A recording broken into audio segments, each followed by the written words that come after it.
Hey, what's going on, guys? My name is Bob14435 and welcome to Loch Ness Decoded, a new YouTube series by the Amber Mind where we review sightings of the Loch Ness Monster that have occurred over the last 1500 years. This is part 2 of a 3-episode pilot for the launch of this series, with the first episode launching earlier this week, in which I went monster hunting at Lake Norman in mid-February. The reason we decided to delay the episode's launch was because we wanted to launch the series when the first Loch Ness Monster sighting of 2023 occurred, which to our surprise happened on February 23rd. And we didn't even realize until it happened until early March, but by that time another sighting happened on March 1st.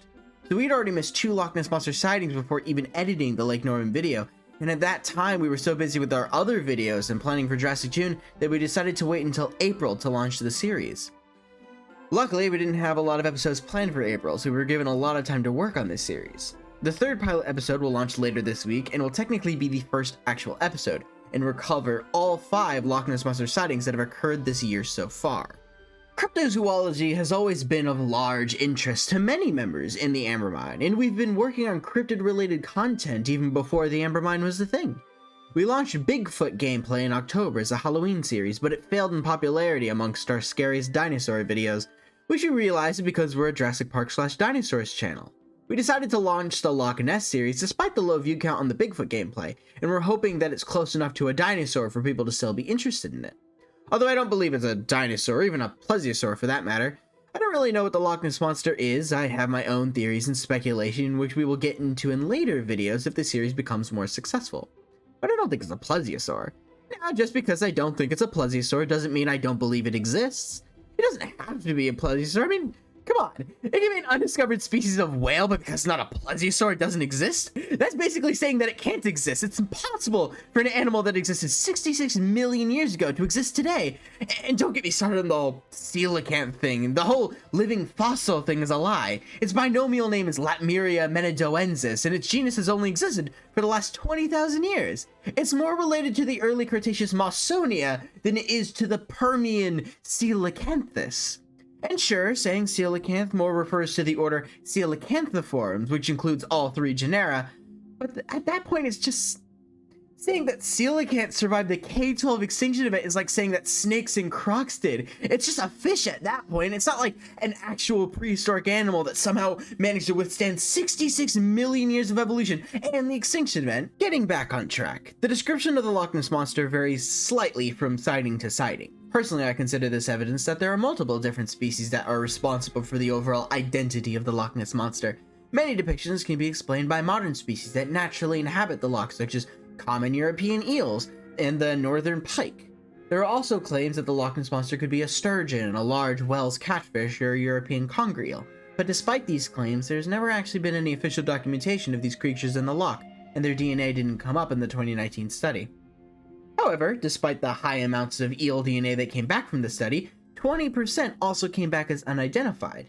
But it's also worth mentioning that the DNA wasn't reptilian.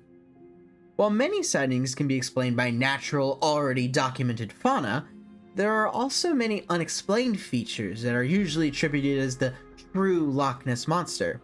Many sightings, particularly from the 30s to the 90s and even some modern-day depictions, describe a large-bodied animal with a long neck and 4 often diamond-shaped flippers, which admittedly does sound like a plesiosaur.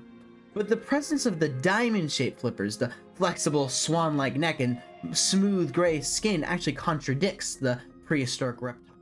So what exactly is the Loch Ness Monster, and why do I believe in it? Well, I don't really know. But I find it hard to believe that after the last 1500 years of sightings, that it's all explainable by a population of oversized eels. Not every sighting can be explained by driftwood or normal animals. There is actual evidence out there, dozens of eyewitness reports of large, unidentified creatures in the loch, many sightings even outside of it. There are thousands, maybe even tens of thousands of photographs that haven't been classified as hoaxes. And I understand the controversy behind Robert Rhines's photographs from the 70s, but despite that, there's no proof that any of his photos are fake. I mean, one was literally just a rock, but it wasn't a photoshopped rock. And it's not all tourists and conspiracy theorists that are responsible for these sightings. Actual scientific studies have been done, and massive projects have been attempted in order to find evidence of the Loch Ness Monster, even though most of them find little to no evidence of its existence. Even paleontologists have done studies in the 70s after the discovery of the flipper photograph. which they said actually provided evidence against the plesiosaur claims. These studies and more will be covered here by the Amber Mine in our new Loch Ness Decoded series. If you're interested in this new upcoming series, consider leaving a like on this video and subscribing. Leave a comment down below on what sightings of the Loch Ness Monster you want us to cover, and join our Patreon if you're interested in supporting the channel and want exclusive content and Discord perks. Thank you all for watching. This is Bob14435, signing off.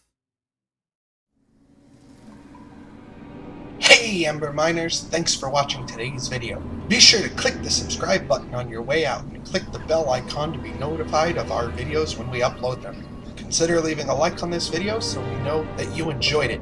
Leave a comment about content that you would like to see come to this channel, and be sure to check the description for links to our Discord if you would like to talk to the team more directly.